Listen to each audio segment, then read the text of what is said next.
قرآن میں اللہ کہتے ہیں کہ اگر تم کبائر سے بچے تو ہم تمہارے صغیرہ گناہ معاف کر دیں گے. دیکھیں اللہ نے تو لاٹری لگائی ہوئی نا ہماری. صغیرہ گناہ ڈیلی معاف ہو سکتے ہیں. صغیرہ گناہ میں نے آپ کو بتایا چلتے پھرتے بد نظری ہو گئی, صغیرہ گناہ ہے, ٹھیک ہے. کوئی ایسا میوزک سن لیا جو بہت ہی فضول قسم کا گانا ہے, گناہ ہے لیکن کبیرہ تو نہیں ہے, صغیرہ گناہ میں کاؤنٹ کریں گے اسے, ٹھیک ہے. اس طرح کے گناہ سب سے ہوتے ہیں, ایسی چیزیں. تو سبحان اللہ ابھی حمدی صبح جو 100 بار اور شام بار پڑھتا ہے اس کے صغیرہ گناہ چاہے سمندر کی جھاگ کے برابر ہو وہ معاف کر دیتا ہے اللہ, ٹھیک ہے. اسی طرح لا الہ الا اللہ وحدہ لا شریک لہ لہ الملک ولہ الحمد وہو علی کل شیء قدیر, صبح اور شام 100 بار. مغرب سے پہلے, شام کا مطلب ہے مغرب سے پہلے, صبح کا مطلب ہے فجر کے بعد, اس کے صغیرہ گناہ معاف ہو جاتے ہیں. تو صغیرہ گناہ کی تو اللہ نے لاٹری لگائی ہوئی. اللہ کے نبی صلی اللہ علیہ وسلم نے فرمایا جب انسان نماز کے لیے کھڑا ہوتا ہے اس کے گناہ, صغیرہ گناہ یہاں آ جاتے ہیں.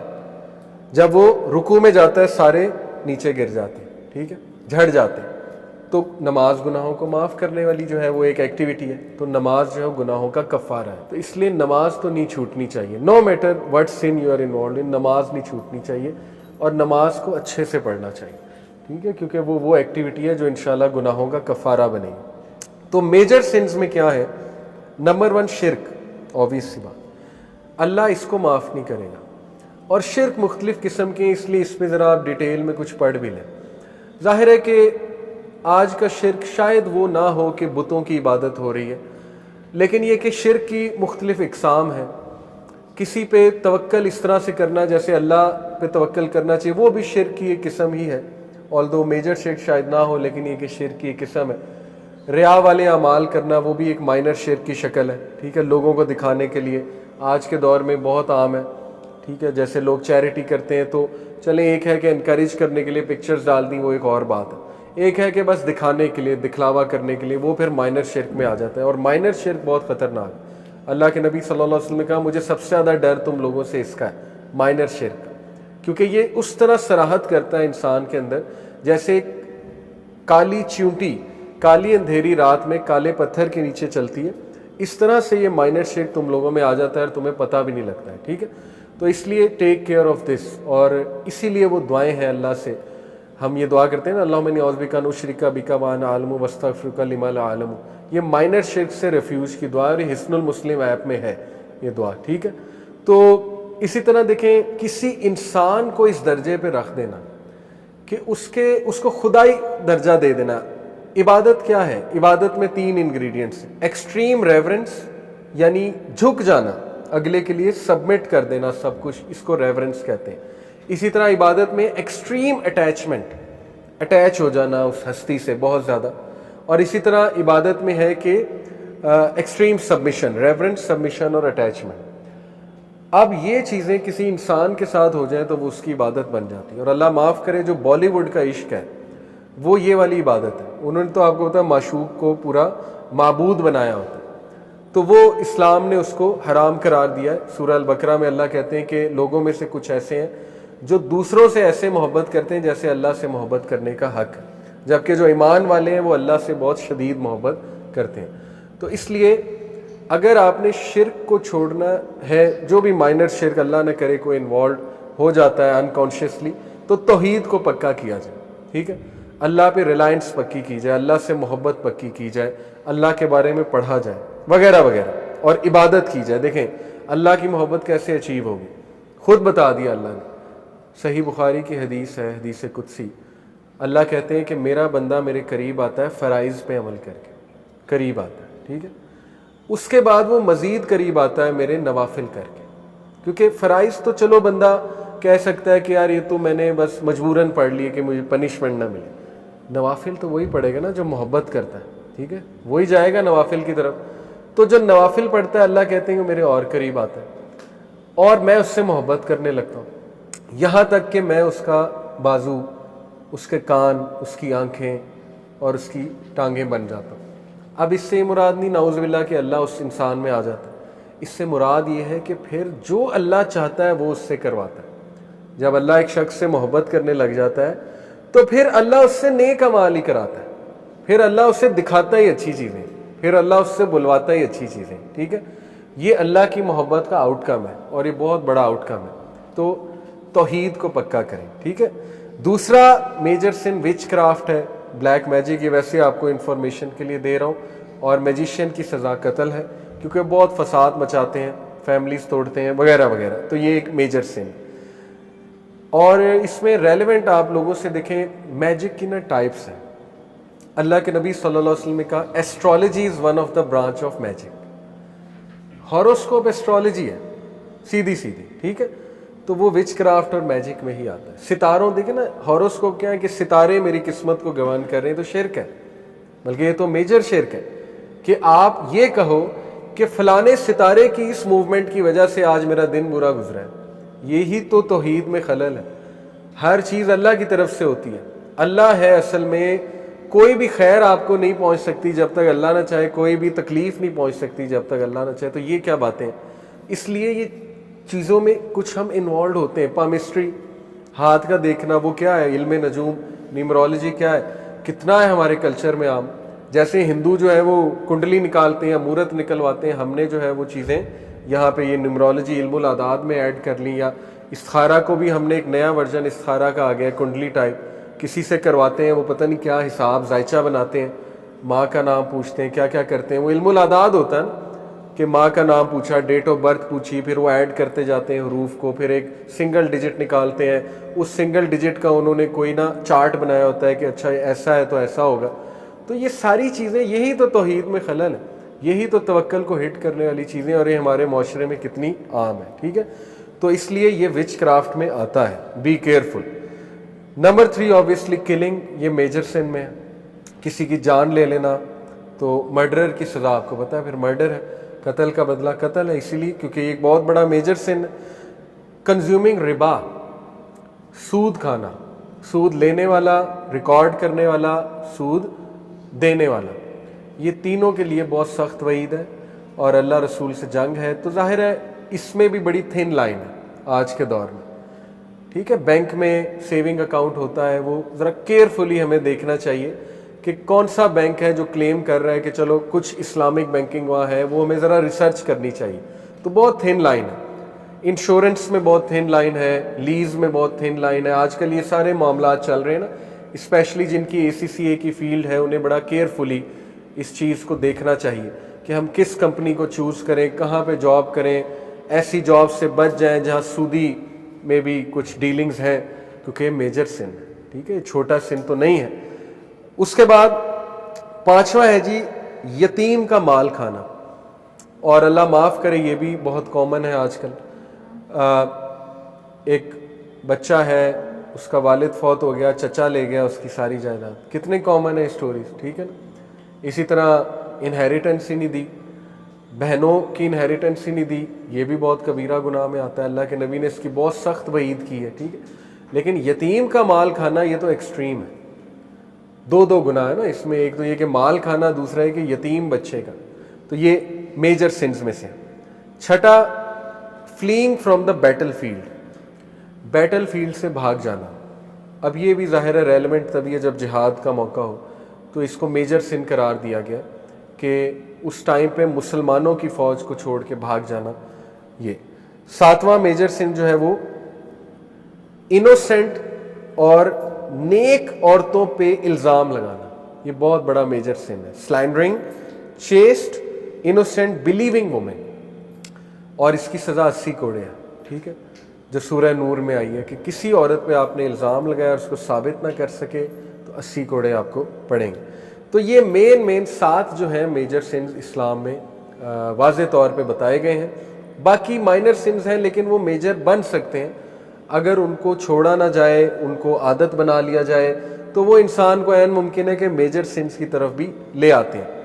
جہاں تک بات ہے, دیکھیں آج کل کا جو ایک بہت کامن سن ہے پورنوگرافی ایڈکشن, اس کو کچھ اسکالر میجر سن کہتے ہیں کیونکہ اس کے ساتھ چیزیں بہت جڑی ہوئی ہیں, ٹھیک ہے. ظاہر ہے ایک بندہ اس طرف جائے گا اور بہت ریگولر جائے گا تو پھر وہ اور بھی چیزوں کی طرف بہت جائے گا, یہاں تک کہ ہو سکتا ہے اور ریئل, اللہ معاف کرے, زنا کی طرف بھی آ جائے. ایڈلٹری بھی is also obviously one of the major sins in Islam, زنا جو ہے.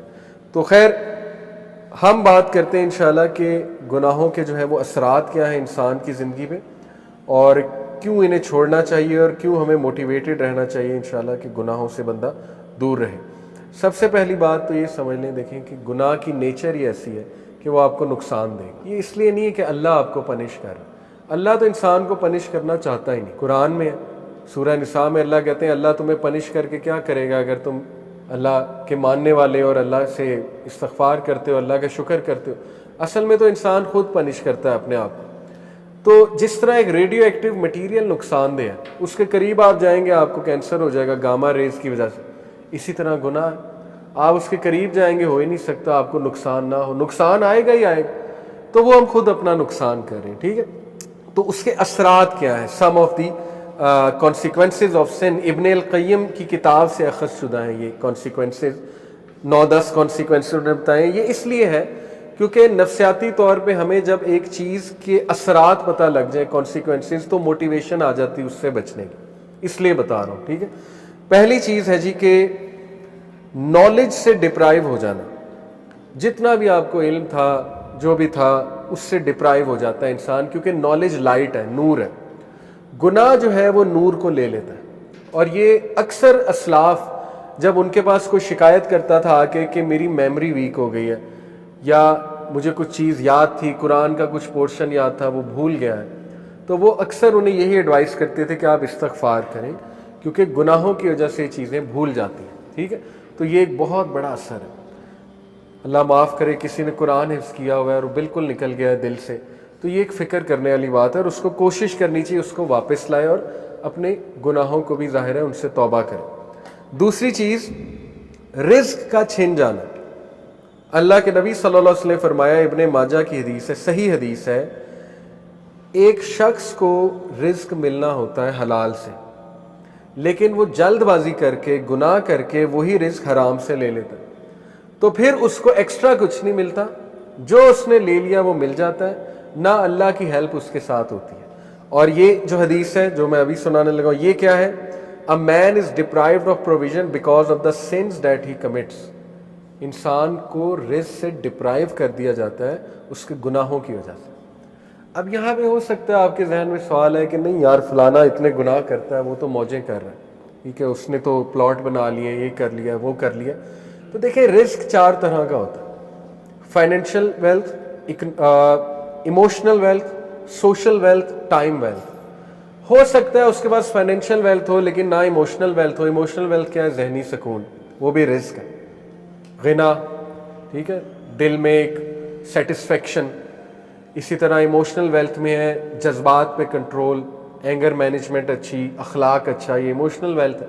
ہو سکتا ہے وہ بندہ اس سے محروم ہو۔ آپ نے کئی لوگ دیکھے ہیں کچھ بھی نہیں کھانے کو لیکن ذہنی سکون ہے اللہ کی طرف سے، اولاد دی اللہ نے، اولاد پل بھی رہی ہے ماشاءاللہ، اور نیک اولاد ہے، ٹھیک ہے، سب کچھ ہے، تو کیا یہ رزق نہیں ہے؟ بالکل ہے۔ سوشل ویلتھ اسی کو کہتے ہیں کہ آپ کی اولاد اچھی ہے، آپ کی بیوی اچھی ہے، آپ کا جو ہے وہ گھر والے اچھے ہیں، آپ کے ساتھ لائل لوگ جمع ہو گئے، تو وہ بھی رزق ہے۔ ٹائم ویلتھ، ٹائم میں برکت، آپ کے کام جلدی ہو جاتے ہیں، ٹھیک ہے، آپ کرتے ہی وہ ہیں جو اللہ سبحانہ و تعالیٰ کو پسند ہے، یہ ٹائم میں برکت۔ تو جب ہم گناہوں میں پڑتے ہیں تو یہ ہمارا رزق ڈپرائیو ہوتا ہے، ٹائم سے برکت اٹھ جاتی ہے، ٹینشنیں بڑھ جاتی ہیں، ٹھیک ہے، ٹائم مینجمنٹ ویک ہو جاتی ہے۔ نمبر 2، آپ دیکھیں نا گناہوں میں وقت کتنا ضائع ہوتا ہے۔ اللہ معاف کرے اگر ایک گناہ عادت بن چکی ہے، 4 گھنٹے 3 گھنٹے لوگ اس میں پڑے رہتے ہیں، ٹھیک ہے، اور وہ ضائع ہو رہا ہے وقت۔ سوچیں کتنا وقت ہم جوانی کا ضائع کر دیتے ہیں، ٹھیک ہے، ان چیزوں میں، اللہ معاف کرے۔ تو اس سے نکلنا ہے، اپنے آپ کو موٹیویٹ کرنا ہے۔ پھر آپ دیکھیں سوشل ویلتھ، ہمارے ساتھ لوگ ہی ایسے آ جائیں جو ہمیں کھانے کو تیار، اور بس ان کی نظر ہماری دولت پہ ہو، تو پھر یہ کون سا رزق ہے؟ اس کا مطلب ڈپرائیو ہو رہا ہے اور گناہوں کی وجہ سے۔ پھر آپ دیکھیں ایموشنل ویلتھ، ذہنی سکون ہے ہی نہیں، ہر وقت ٹینشن ہے، ہر وقت سٹریس ہے، ہر وقت پریشانی ہے، ہر وقت منہ پہ شکایت ہے، تو اس کا مطلب گناہوں کے اثرات آ تو رہے ہیں۔ تو اس لیے گناہوں کے اثرات رزق کی تنگی سے آتے ہیں، ٹھیک ہے۔ رزق کبھی اللہ بڑھا کے دیتا ہے، کبھی گھٹا کے دیتا ہے، اوور آل رزق تو لکھا ہوا ہے، لیکن یہ اللہ کی ڈسٹریبیوشن ہے۔ اللہ اپنے بندوں کو چیک کرنے کے لیے کبھی زیادہ دے دیتا ہے اس کوانٹٹی میں سے، کبھی کم کر دیتا ہے، جب وہ دوبارہ استغفار کرتے ہیں پھر بڑھا دیتا ہے، ٹھیک ہے۔